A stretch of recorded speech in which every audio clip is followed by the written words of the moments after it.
Hi, this is a quick overlook of my 1022 Carbine Liberty training rifle. It's your basic 1022 with the birch stock. I've upgraded the sights to what we call the tech sights with front and rear aperture, which is like a USGI aperture and post, which is very accurate up to 50 meters. I also recently upgraded the trigger group to the BX trigger, which has been great. Literally, once you take up the slack, trigger goes off right away. What else? So I've also done the auto boat release. I just took a round file and relieved some material. It allows you to do that.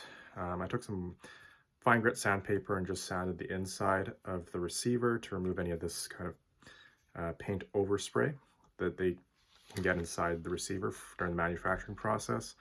And also just took the guide rod and just took some fine grit sandpaper and just smoothed off any burrs underneath the spring. So that's made this action quite smooth. That's with the magazine in place. I probably plan to stick with these 10-round magazines because they're abundant, they're reliable, and they're pretty affordable. And I like how it sits flush. So if you're shooting offhand, you can just hold the rifle here, or if you're lying prone to shoot. And it's easy to get them out with the factory magazine release. The only other update was just drilling the stock for some sling swivels and putting a nylon USGI web sling on it.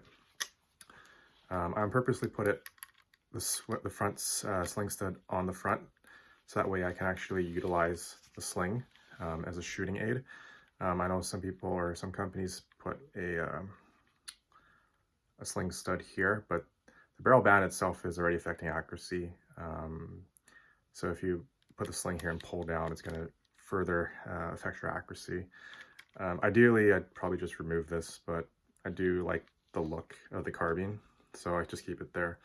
I mean, if I can get like 2-inch groups with the aperture sights up to 50 meters, then I think that's good enough for this rifle. You can probably hit any decent sized target, even for small game purposes.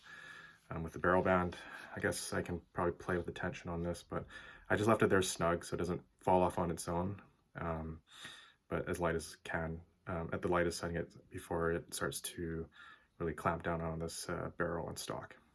And that's about it. So this project is complete.